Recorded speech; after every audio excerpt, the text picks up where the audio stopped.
Ladies and gentlemen, welcome back to Sync 24 TV. This is the Nationalist show with Kennedy Abong. So our topic for today is President Ruto's plan to put RAILA under house arrest.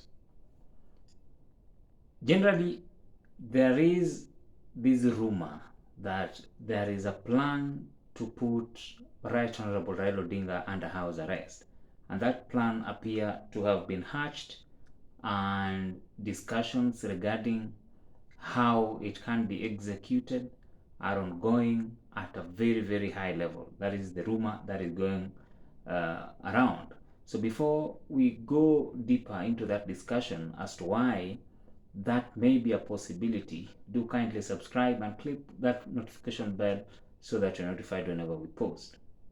So, as you all recall, Right Honorable Raila Odinga, just after the decision of the Supreme Court, had made a commitment that he'll be moving against the judiciary for what he called the 1 million march against the judiciary for the sake of our democracy.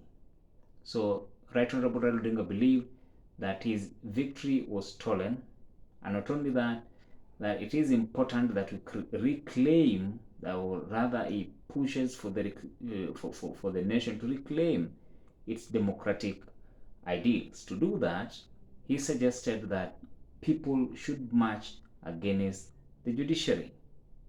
So that 1 million march against the judiciary, as you all have been seeing since that time, Right Honorable Raila Odinga has been out addressing people. He attended the Bunge la Wananchi and engaged citizens.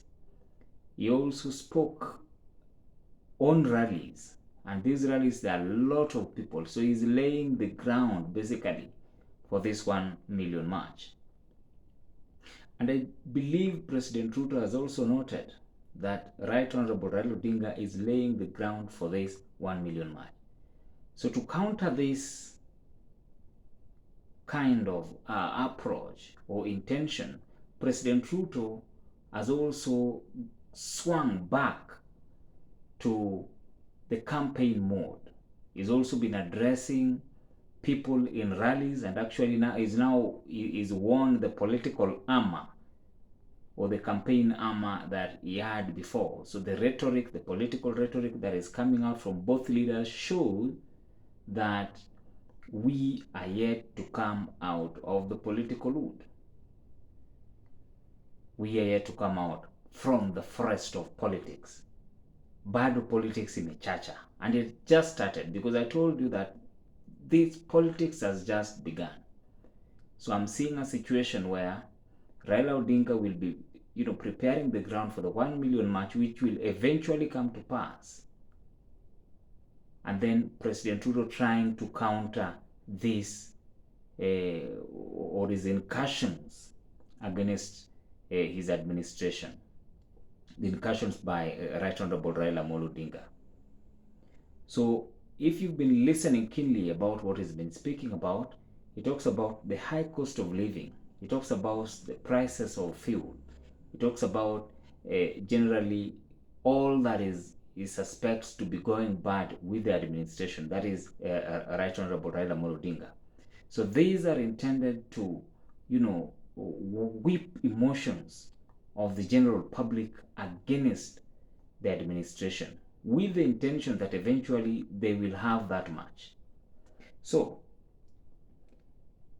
if you noted, there is a script that keeps on repeating itself, that every time the Right Honorable Raila loses an election, he whips the emotions of the people, then he goes out of the country.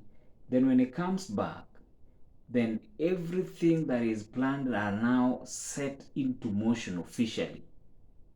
So it happened in 2013, it happened in 2017, and in 2022, you noted that on Sunday, this past Sunday, he flew out of the country to, visit various nations or foreign countries. The purpose of his visits, we do not know. But one thing for sure is when he'll be coming back, there is expectation that his homecoming will be hyped. The intention for hyping his homecoming is actually to set in motion his grand plan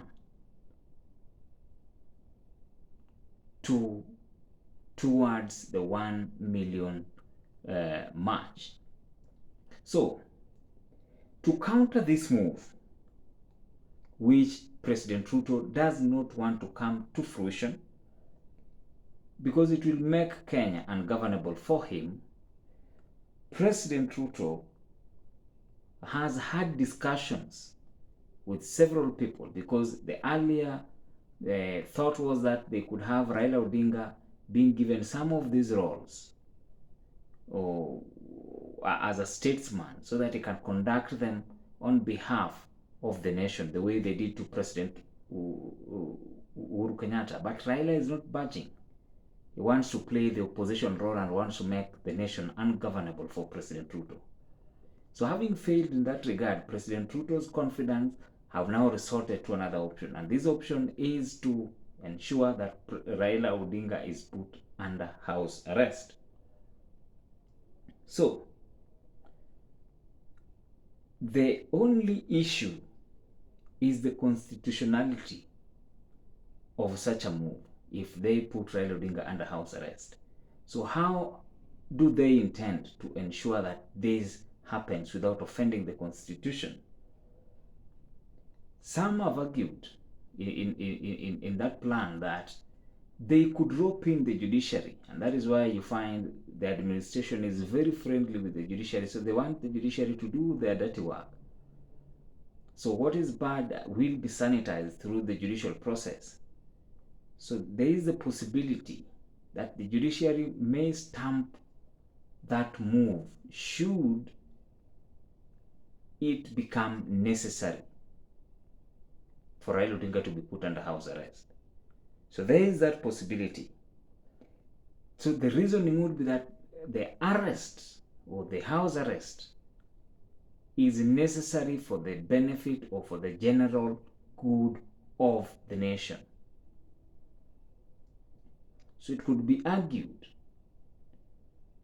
at that particular point that he wanted to either topple a constitutionally elected government or democratically elected government, and therefore it is not rather it is necessary that he be put under house arrest so that we can arrest, or the nation or the administration can arrest the possible breakdown of the nation or the nation fabric. So ladies and gentlemen, the issue is who will blink first between these two gentlemen, Right Honorable Raila Odinga and President Ruto. Whether or not the plan is already in motion, there is one thing for sure. The cards are only known by these two gentlemen. How they're going to play it, we do not know. But I believe that nothing is going to be left to chance. Because if you leave anything to chance, there is a possibility that you may fail, and none of them want to fail. President Ruto wants to succeed in his government, and Raila Odinga wants to ensure that he succeeds also in his agenda. Ladies and gentlemen, that marks the end of our discussion today. Do kindly subscribe and leave a comment on your on what you think about this particular topic. Thank you very much.